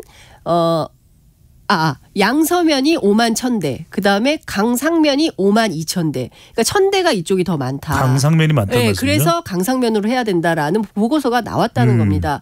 이 1,000대 때문에 그런데 실제로 이제 5월 8일 날 이 내용이 통과가 되고 5월 22일까지 네. 주민 의견 수렴 절차를 거쳐라라고 했는데 5월 31일 날 두물머리 IC가 개통이 됐어요. 그러니까 그것까지 합치면 실제로 그것을 제외하면 훨씬 더 양서면이 많을 수 있었는데 그게 아니기 때문에 강상면이 1,000대 더 많았던 거 아니냐라는 의혹을 제기하는 이런 것도 있습니다. 이 보고서를 누가 작성했나요? 검토 보고서를 용역회사가 작성했다고 해요. 그러니까 어떤 실제로 용역회사인지 알 수 있나요? 이름은 제가 정확하게 듣지는 못했습니다. 예, 그런데 그 용역회사에서 검토 보고서를 내잖아요. 원래 이런 거 할 때. 그랬을 때 냈던 작성된 보고서에 그런 내용이 나와 있다는 거죠. 그러니까 중요한 포인트는 이런 거예요. 강상면으로 옮겼을 때 도로가 2.2km가 연장이 됩니다. 그러면 국토교통부가 도로 건설을 할 때 킬로미터당 660억 원이 더 들어가요. 그러면 강상면으로 돌렸을 때 2.2km가 더 늘어나니까 통상 1,460억 정도가 더 들어간다고 봐야 되는 거예요. 그런데 이 서울 양평간 고속도로가 통과될 때 예타에서 지방의 경우에는 0.5, 수도권의 경우에는 1.0을 넘어야 통과됐다고 볼 수 있는데 이 도로는 0.508로 통과가 돼요. 간신히 가까스로 통과가 됐는데 만약에 이 2.2km가 더 늘어나서 예산이 1,400억 정도가 더 든다고 했다면 이게 간당간당하거나 더 밑으로 처질 수가 있어서 통과 못했을 가능성도 있다. 왜 갑자기 2.2km나 더 들어가는 노선으로 변경한 것인지 그에 대한 설명이 구체적으로 필요한 상황이다. 이런 말씀을 드릴 수 있겠습니다. 이게 우리 청취자분들 조금 어려운 표현이실 텐데 비용이 더 들어가는데 왜 이 안으로 갔느냐. 그런데 이제 용역 어디 용역회사 하는지는 모르지만 용역회사의 검토 의견을 받아들여서 강상면으로 바꾸자는 안이 나왔고. 그렇죠. 이게 결정되는 것은 아니에요. 네, 잠깐만요. 네. 이것을 지금 보도 나오는 걸 보면 양평구는 또 받아들였다고 하는데 그건 또 무슨 말입니까? 양평구는 그러니까 이게 좀 복잡한데요. 설명이 그 국토부에서 안을 어디가 좋겠냐고 했고 양평군에서 군수가 바뀌었잖아요. 네. 군수가 바뀌면서 국토부의 입장하고 같이 똑같은 결의 입장을 밝히는 거죠. 근데 지금 상황은 어떠냐면 어쨌든 어제 원희룡 장관이 백지화를 선언하지 않았습니까? 네. 그러니까 양평군수가 또 기자회견을 해서 이거 백지화 안 된다. 백지화를 철회해달라고 했어요. 발끈했어요. 예, 어디가 됐든 도로를 뚫기로 했으면 뚫어야지. 갑자기 없던 일로 하는 것은 이 군민들의 열화와 같은 이거를 좀 무의로 돌리는 거는 있을 수 없는 일이잖아요. 수건 사업이었는데, 그러니까 이거를 또 돌려달라고 양평 군수가 나서고 있습니다. 네. 그러니까 중요한 포인트는 어쨌든 군민들의 요구에 대해서 오늘 아침 라디오에서 원희룡 장관이 어떻게 얘기했냐면 양평 군민들에게는 좀 죄송하지만 지금 안 된다 이 정부에서는 이런 주장을 했거든요. 그런데 그렇게 돌릴 일인가 그거는 좀 생각해볼 여지가 있는 포인트죠. 네, 지금 뭐 양서면, 강하면, 강상면, 네. 자, 복잡하게 얽혀있는 지금 서울 양평간 고속도로 사안인데 자, 또 하나 놀랄만한 뉴스인데 강상면일 때 이 김건희 여사 가족의 땅이 축구장 땅이 있다는 것은 알려져 있는데 축구장 5개만한 것이 자 기존에 알려져 있는 것 외에 더 있다. 이건 어떻게 확인이 된 보도입니까? 그렇죠. 지금 보면 모든 우리 KBS 보도입니다. 네, 모든 언론사가 계속 지금 관련한 취재를 많이 하고 있어요. 네. 그제 보도에는 JTBC 보도로 축구장 2개, 민주당도 축구장 2개 분량이라고 했었습니다. 이게 왜냐하면 그 재산 신고할 때 그렇게 나와 있었기 때문이에요. 네. 그런데 어제 KBS가 단독 보도한 내용을 보면 아니다. 축구장 5개 규모다라고 얘기를 하고요. 이 땅이 어디냐면 서울 양평간 고속도로 종점 약 500m 지점에 김건희 여사 어머니죠. 최은순 씨, 언니, 남동생, 가족회사 모두 29필지, 29개 필지의 땅이 있다. 재산 공개 때보다 17개 필지가 더 있는 것으로 확인이 된 겁니다. 확인이 됐다는 말씀인 그렇습니다. 거죠? 예. 그러니까 기존에 땅이 있었다는 것 외에 네, 17필지가 더 나온 거죠. 축구장 넓이에 그러니까 네. 축구 뭐 스타디움이 전체 네. 그게 아니라 딱 축구 운동을 하는 그 넓이에 5배 드는 땅이 더 존재하고 있다 이게 확인됐다는 네. 거죠. 그러니까 통상 축구장 한 개가 2,500평 네. 정도이기 때문에 통산하면은 한 12,500평 정도의 규모의 땅이 있다. 이런 얘기가 될 수 있겠죠. 보통 이 도로가 끝나는 지점에서 500m 거리에 있다는 건 어떤 의미로 이해를 좀 해야 될까요? 부동산 차원에서? 부동산 차원에서는 뭐 저도 부동산 전문가는 아닙니다만 네. 관련 그 내용을 들어보면 뭐 보도되는 내용을 그렇죠. 보면 보도 네. 내용을 종합해 보면 그 지점을 그러니까 뭐 그게 JCT가 됐든 IC가 됐든 그 지점을 중심으로 해서 신도시 부동산 개발 호재가 생긴다는 거예요. 그 중부 내륙간 고속도로도 연결돼 있지만 여기는 실제로 남양평 IC하고 가깝다는 거죠. 그러니까 도로가 뚫리면 도로를 중심으로 해서 어떻게 됩니까? 마을이 형성되고 뭐 신도시가 형성되고 그렇지 않습니까? 도로 뚫리고 신도시 형성되고 아니면 뭐 신도시 형성되고 도로를 뚫는 경우도 있지만요.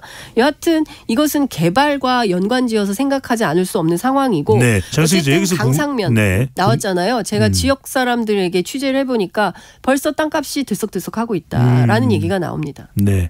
예상될 법한 일인데 네. 자 그렇다면 이렇게 원희룡 장관 혼자서 독자적으로 결정해서 백지한다 이렇게 고군분투할 일이 아니라 정말 아무런 의혹이 될 수 없는 사안이라면 윤석열 대통령이나 대통령실 또는 김건희 여사 가족 중에 누군가가 이건 전혀 상관이 그건 우리하고는 상관이 없다 무관하다 그건 절대적으로 우리가 증명해 줄 수 있다 그런 해명이 지금 나오고 있나요 어떤가요? 없죠. 오늘 아침 아마 충격받은 분들이 굉장히 많을 텐데요. 네. 원희룡 장관이 그 전면 백지화 결정 뭐 대통령과 상의한 거냐 그랬더니 대통령과 상의 없이 독자적으로 결정했다. 그리고 대통령으로부터 아직 연락이 없다. 뭐 연락받은 거 없다. 뭐 이런 네. 얘기를 했습니다. 아무 연락이 없고 이게 대통령 공약인데 이걸 이렇게 무의로 돌려도 되냐라고 했더니 내가 정책본부장을 했었다. 그 캠프에서. 네. 그리고 나는 고뇌에 찬 결단을 했다. 그리고 이게 영원히 안 한다는 게 아니라 뭐 국민의힘이 정권 연장을 하거나 그때 되면 김 여사하고 이 관계 없는 게 되기 때문에 그때는 할 수 있겠다. 뭐 이런 주장들을 합니다. 그래서 제가 정치권에 전직 장관 3분께 여쭤봤어요. 네. 전화를 해서 장관이 이렇게 할 수 있습니까? 가능할까요?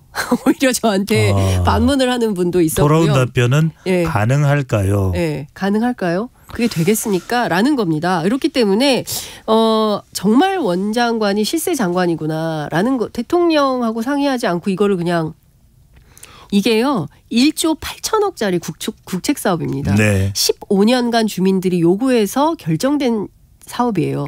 예타 통과하기가 낙타가 바늘기 통과하기보다 더 어렵다라는 말들을 합니다. 알겠습니다. 그런데 이렇게 간다? 이것에 대해서는 상식적이지 않아서 우선 민주당 같은 경우에는 법률 대응에 나설 걸로 보이고요.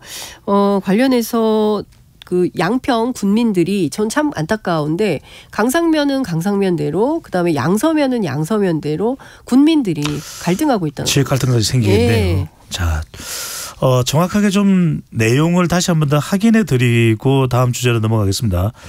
앞서 이 강상면에 김건희 여사 가족과 관련된 땅에 대해서는 축구장 5개만 한 땅이 더 있다는 건 아니고요. KBS 보도에 따르면 축구장 2개 규모의 땅이 더 있다. 총 규모가 축구장 5개만한 규모다라는 내용이 있어서 다시 한 번 더 확인을 해드렸습니다. 자, 이 윤석열 대통령 인사 쪽으로 한번 넘어가겠습니다. 장 기자님. 자, MB 이 시대의 부활이다. 뭐 이런 얘기까지 나오는데 전원일기 회장님의 둘째 아들로 알려져 있는 용식이 유인촌 전 문화체육관광부 장관이 문화특보에 임명됐습니다. 정부 문화특보인데 우선 정부 문화특보가 어떤 자리입니까? 혹시 뭐 월급? 장관급. 네. 장관급이에요. 네. 장관급이면 굉장히 높은 직책을 맡게 된 거죠. 사무실이 어디 있습니까? 뭐 사무실은 대통령실에 있겠죠. 네. 네. 제가 대통령실 출입 기자가 아니어서 뭐 문화특보 사무실이 문화체육관광부에 있지는 않을 것 같고요. 대통령실이니까. 장관급이라는 말씀이신 네, 거죠? 네. 월급도 받나요?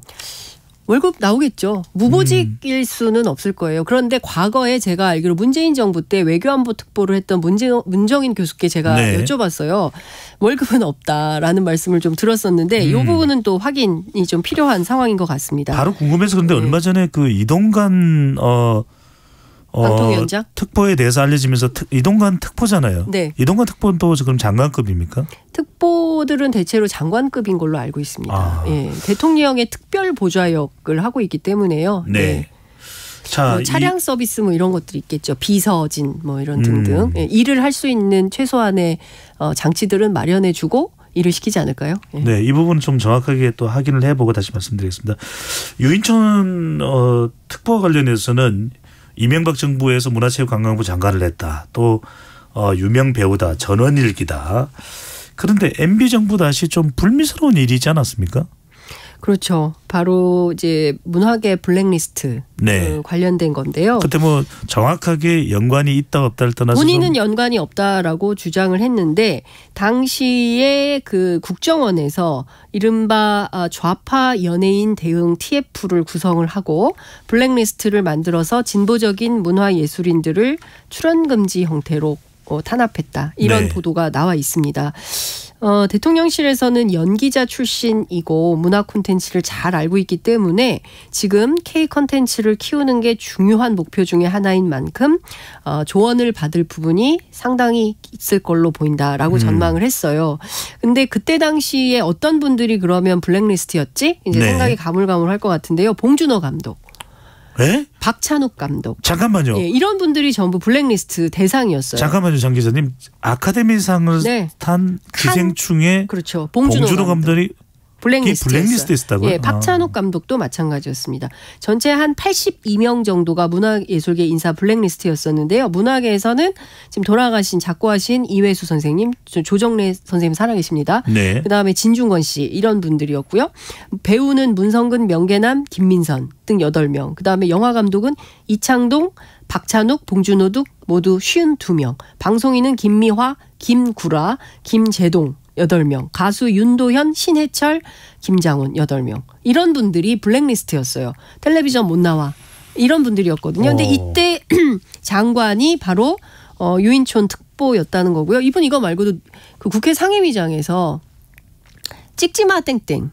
네, 욕설 논란도 있었습니다. 그 동영상은 워낙 많이 알려져 있는데. 굉장히 많이 알려져 있는데 근데 이제 다 떠나서 왜 과거의 인물들을 윤석열 정부가 다시 불러들이는 것이냐에 대한 궁금증이 있잖아요. 그렇습니다. 그 이유가 뭘까요? 그렇죠. 여권에 물어봤습니다. 왜 그렇습니까? 그랬더니 사람이 없다는 거예요. 그리고 인사청문회에 대한 부담. 이 너무 크다. 그래서 실제로 유인촌 장관이 뭐 K 콘텐츠 얘기를 했지만 앞으로 문화 정책들을 담당할 핵심 역할을 하실 분으로 보인다라고 얘기를 하고 있어요. 그래서 제가 그럼 장관이 있는데 굳이 또 특보가 이렇게 역할을 해야 되는 이유가 뭐냐 이제 이렇게 물어봤더니 박보균 장관에 대한 평가가 그렇게 좋지 않다는 겁니다. 국민의힘 지도부의 한 관계자는 이런 말을 했어요.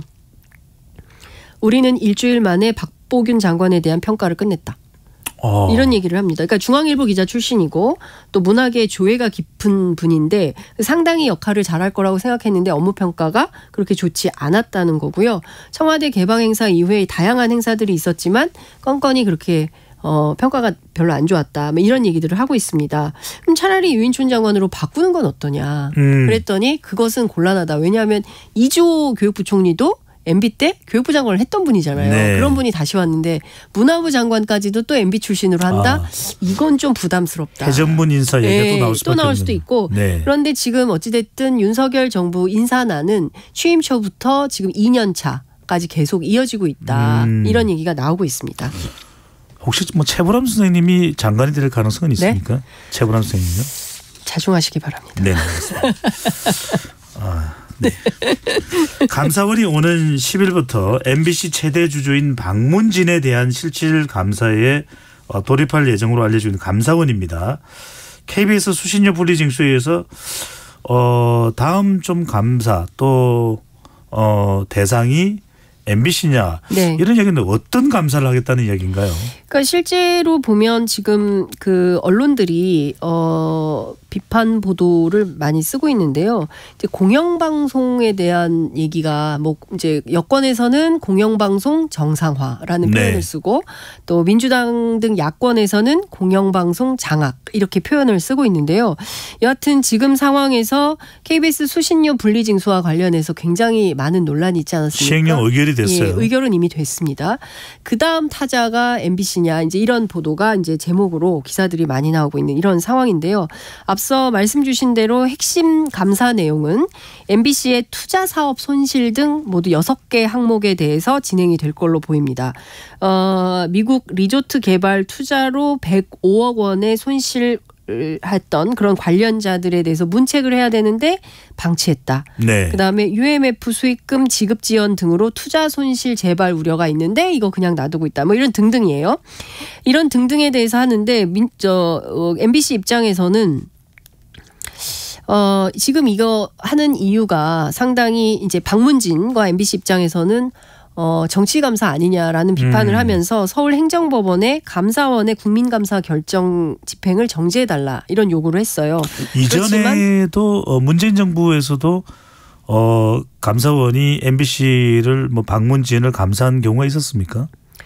통상적인 감사는 당연히 해야죠. 네. 그런데 총상적인 범위를 벗어난 감사는 당연히 좀 문제가 지적이 될 수 있을 것 같은데 이번의 경우에는 좀 그런 것 같고요. 특히나 지금 박문진이 감사원 감사만 받는 게 아니라 방통위에서도 감사를 받아요. 아니, 같은 내용입니까? 그렇지. 무슨 이유입니까? 그러니까 지금 2017년 이후에 6년 만에 처음으로 방통위로부터 검사 감독을 받는 뭐 이런 상황이 된 건데요. 방통위가 박문진을 상대로 자료 제출 요구를 했어요. 그리고 나서 민법에 근거해서 검사, 감독 뭐 이런 것들을 이제 들어가면서 실제로 박문진이 어떤 일들을 하고 있는지 사무 전반에 대해서 다 살펴보겠다. 네. 이런 얘기를 하고 있습니다. 특히 지난 3월에 안형준 MBC 사장의 공짜 주식 의혹 논란이 있었는데 이 문제와 관련해서도 박문진 검사 감독을 하겠다. 이런 입장입니다. 검찰, 경찰, 국세청 싹 다 들어와 가지고 전체 그 본격적인 그 감사를 한다고 하는데요. 박문진 감사가 상당히 3월에서 진행될 걸로 보입니다. 자, 뭐 통상적인 감사는 할 수도 있다는 이야기를 장윤생 기자가 해줬는데 방금 전에 이제 그 표현입니다. 삼엄한. 네. 삼엄한이 어떤 의미인지 이 부분이 참 상당히 의미심장한 것 아닌가라는 생각을 해봅니다. 자, 마지막으로 정부가 일본의 후쿠시마 오염수 네. 방류 계획이 국제 기준에 부합한다. 10년 뒤에 제주 100km 해상에 극미량 도달한다 입장. 이게 뭐 1일 브리핑에서 발표가 된 겁니까? 그렇습니다. 어떤 근거입니까?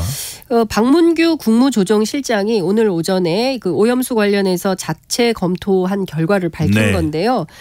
우리 정부가 2021년 8월부터 한국원자력안전기술원 주도로 해서 이 후쿠시마 오염수 방류 안전성과 관련된 조사를 해왔고 그 결과 지금까지 제시된 일본 측의 오염수 처리 계획을 검토를 해봤더니 일본의 계획, 방류 계획은 IAEA 등 국제 기준에 부합한다. 네. 이 내용을 확인을 했다는 것이고요. 그리고 방사성 물질의 총 농도가 해양 배출 기준을 충족하고 있고 그다음에 삼중수소의 경우에는 더 낮은 수치의 목표치를 달성함으로써 국제 기준에 부합한다. 그러니까 사실상 뭡니까? 방류에도 괜찮다라는 결론에 이르는 것 같습니다. 실제로 배출 기준을 만약에 만족을 한다 하더라도 만족할 경우에 10년 뒤에 제주 남동쪽 100km 해상의 방사능이 극미량 아주 조금 나올 거기 때문에 문제없다. 이런 판단을 우리 정부도 하는 걸로 보입니다. 네, 정부는 정부 발표 내용은 큰 위협이 없을 것이다. 일본 방류가 되더라도. 네. 자, 과연 국민들의 판단과 또 이해는 어떻게 되는지 또 더 지켜보도록 하겠습니다.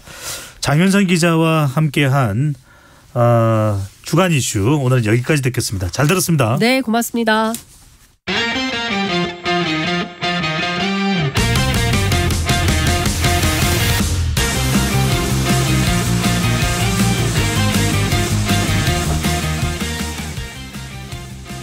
한 주간의 스포츠 소식 KBS 스포츠국의 정현우 PD와 함께 정리해 보겠습니다. 어서 오세요. 네, 안녕하십니까. 아니 제가 살짝 지금 이 코너 들어가는데 주제였던 게 얼굴을 좀 많이 쳐다봤어요. 네, 그러시길래. 아니 지난주에 예측이 네네. 제가 뭐라 그랬던가요? 기억이 나질 않습니다. 네. 국민의 방송 KBS 스포츠국의 네, 정연아 PD인데 네. 모르겠다. U17세 경기였던 거죠? 네, 맞습니다. 네. 많이 기대를 했는데. 네. 정말 최근 일본 축구의 수준이 역시 많이 올라온 것 같다는 생각을 했어요. 하지만 이제 계속돼서 지금 최근 한일전에서 3대0 패배가 많거든요. 네. 이런 패배들을 해서 그냥 패배하고 그치는 것이 아니라 이를 바탕으로 해서 어떤 점들이 문제였는지 또 일본에 어떤 점들을 본받아야 하는지 이런 것들을 좀 더 냉철하게 분석해야만 일본을 따라잡을 수 있지 않을까라는 생각을 그렇죠. 했습니다. 네. 지금 우리 서 PD가 그때도 뉘앙스는 우리가 어렵다는 쪽이었습니다라는 말씀인데 이걸로 해명이 안 됩니다. 감사합니다.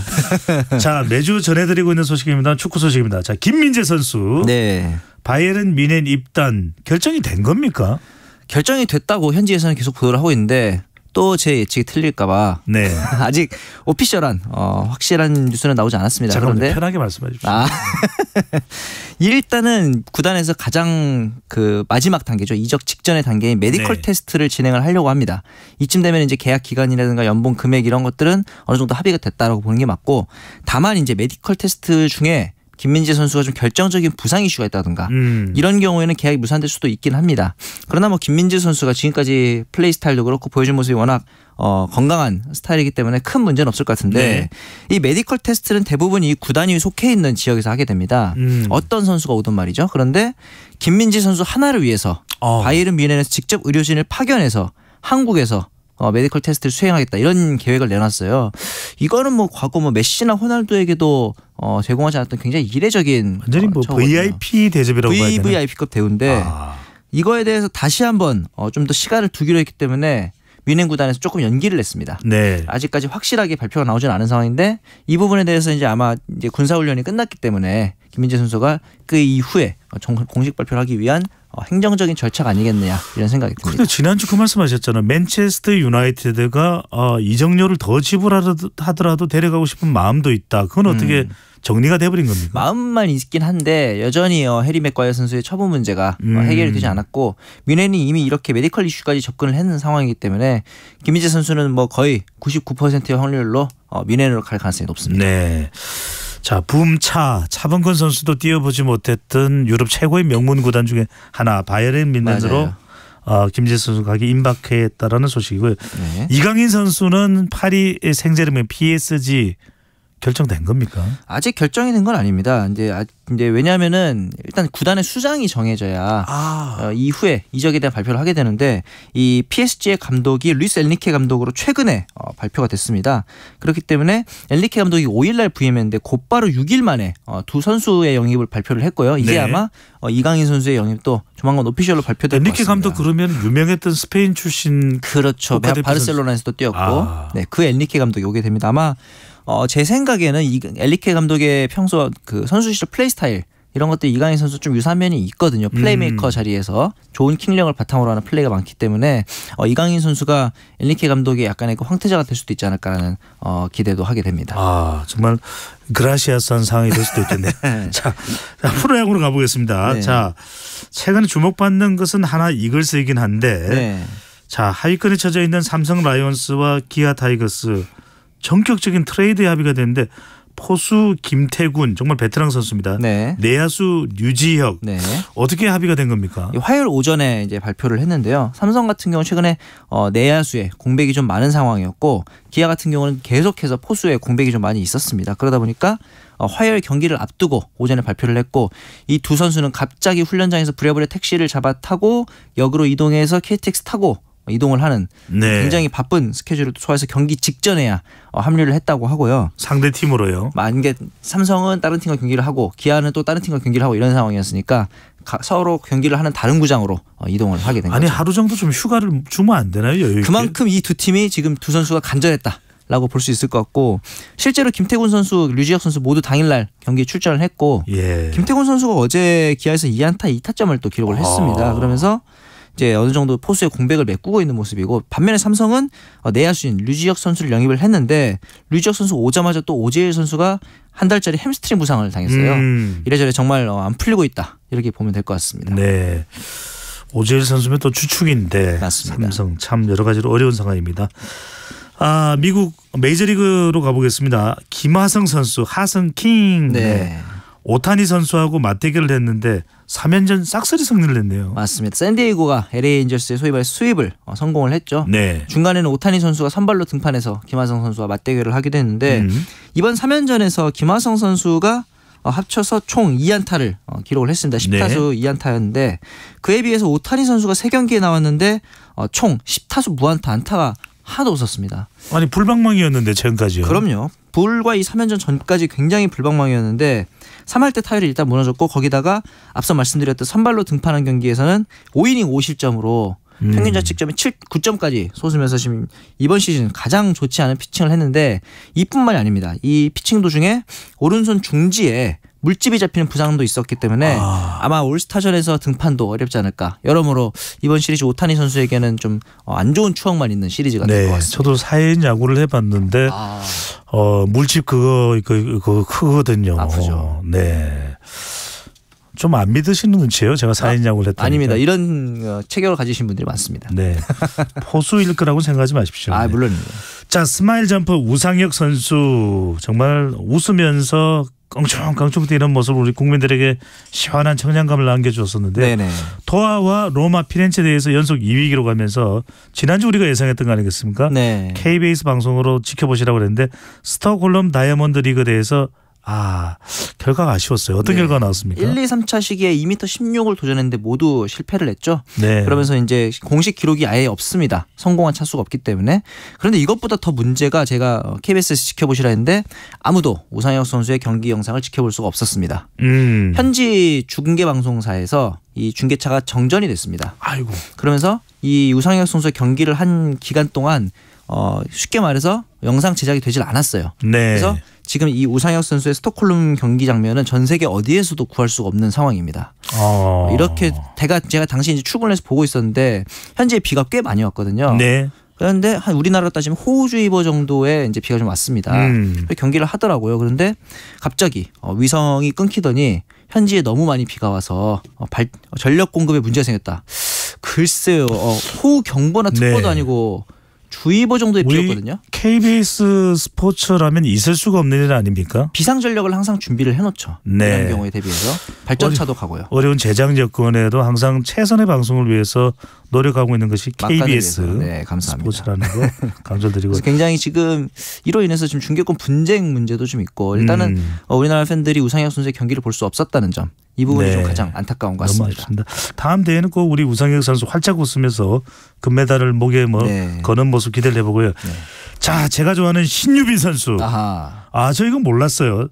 최근 열렸던 월드 테이블 테니스 대회에서 세계 랭킹 4위였다는 저는 몰랐습니다. 이 복식조 신유빈 전지 우승을 했네요. 맞습니다. 이 신유빈 전지조가 중국의 첸테니 루웨이산조를 이제 꺾고 우승을 했습니다. 이러면서 지난 5월에 이제 더반 세계 선수권에서 또 복식 우승을 했는데 이 당시에는 이제 은메달을 땄는데 그렇기 때문에 지금 이제 지난달 중순에 라고스 대회에 이어서 WTT 컨텐터 대회에서 2대회 연속 우승을 했습니다. 그러면서 이제 굉장히 상승세를 이어가고 있고 신유빈 선수의 이 국제 탁구 연맹 단식 랭킹이 지금 벌써 톱 10에 진입을 했습니다. 9위에 진입을 했고요.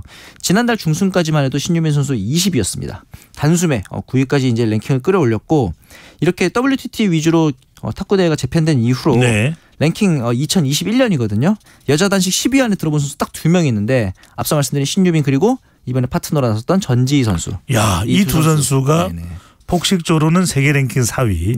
근데 짧게 우리 다른 질문도 드려야 되니까 한때 이 탁구 그러면은 스웨덴도 좀 잘하긴 하지만 중국 아닙니까? 이번에도 역시 여전히 중국이에요. 만리장성을 넘을 수 없는. 그래도 우리가 이걸 우승하는 걸 보면 우리가 대단한 겁니까? 그렇죠. 특히 복식에서 우리나라 선수들 그만큼 이 신유빈 전지조가 그동안 부상도 많았거든요.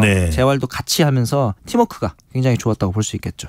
저는 이 신유빈 선수 화이팅 소리가 너무 듣기 좋더라고요. 들은 지 좀 오래됐네요, 진짜. 네. 자, 해외 스포츠 소식도 좀 짚어보겠습니다. 세계 테니스 4대 그랜드슬램 그럼 윈블던도 있을 테고 프랑스 오픈도 있을 텐데 가장 근위 있는 윈블던 테니스 대회가 한참 진행 중인데요.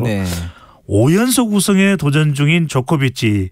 자, 3회전에 안착하면서 순항 중인데 이것도 우리가 정현우 PD에게 여쭤봐야 돼요. 우승할까요? 조코비치의 윈블던은 확률이 굉장히 높죠. 왜냐하면 지금 조코비치에게는 캘린더 그랜드슬램이라는 가장 큰 목표가 있기도 하고 지금까지 만나왔던 상대들이 물론 강하진 않았지만 경기력 자체가 워낙 좋습니다. 이번에도 조던 톰슨 선수를 3대0 세트스코어로 제압을 했고 이제 3회전에서 만날 선수가 마틴 에체베리 혹은 이제 스탄 바브린카 선수들인데 이렇게 간다 하더라도 기본적으로 이제 적수가 그렇게 많이 보이지 않는 상황이기도 하고. 조코비치가 세계 몇입니까 지금? 압도적인 이제 1위를 랭킹 1위인가요? 네, 이제 알카라스 선수랑 좀 약간 엎치락뒤치락 하고 있긴 합니다.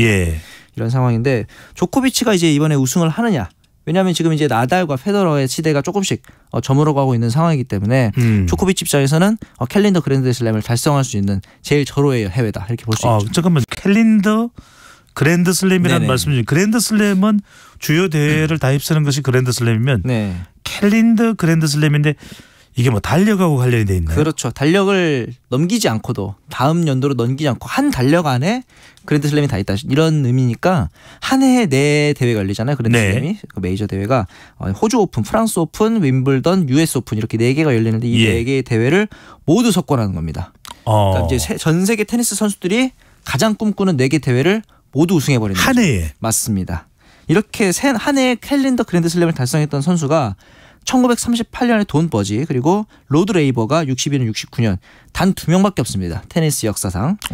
이렇게 되면서 이제 과연 마지막 우리가 잘 알고 있는 선수들 이름도 잘 안 나오네요. 가장 최근에 나왔던 기록은 이제 88년도 여자 선수인 슈테피 그라프. 슈테피 그라프. 네, 슈테피 그라프. 독일 선수죠. 맞습니다. 이 슈테피 그라프의 88년 기록 이후로는 아직까지 없습니다. 그렇기 때문에 이제 과연 심지어 남자로 돌아가면 69년이 마지막이거든요. 이런 상황에서 과연 이제 어떻게 될지 이 기록도 기대가 됩니다. 그러면 조코비치가 윈블던만 우승하면 올해 내에 4개 대회를 다 석권하게 되는 건가요? 어떻게 되는 건가요? 아직 US 오픈이 남아있긴 한데 사실은 이제 조코비치가 US 오픈에서 워낙 좋은 모습을 그동안 많이 보여줬습니다. 그렇기 때문에 사실은 가장 어려운 게 이제 롤랑 가로스 프랑스 오픈이었을 텐데 프랑스 오픈에서 나달 선수가 불참을 했고 조코비치 선수가 좋은 경기력을 보여줬기 때문에 윈블던에서 그나마 이제 US 오픈보다 조금 약한 윈블던에서 조코비치가 어떤 모습을 보여주냐를 테니스 팬들이 많이 기대할 수밖에 없는 상황입니다. 시간이 없어서 그냥 뭐 단답형으로 여쭤보면은 요즘 또 테니스 열풍이다 이런 이야기를 하는데 정현우 PD는 테니스 좀 쳐요? 저는 아직 쳐본 적은 없는데 언젠가 한번 꼭 기회가 된다면은 쳐보고 싶다는 생각을 하고 있습니다. 현재 남자 세계 랭킹 1위는 조코비치는 아니고 알카라스라고 이렇게 또 확인을. 알카라스 다시 또 올라섰군요. 오늘도 이렇게 틀리면 안 되는데. 지금까지 정확한 스포츠 분석 KBS 스포츠국의 정현호 PD와 함께했습니다. 고맙습니다. 감사합니다. 자, 오늘도 어떻게 들으셨는지요? 배종찬의 시사본부 일주일을 마무리합니다. 오늘 준비한 소식은 여기까지고요. 저는 내일 아닙니다. 다음 주 월요일 12시 20분에 다시 돌아오겠습니다. 고맙습니다. 행복한 주말 되십시오.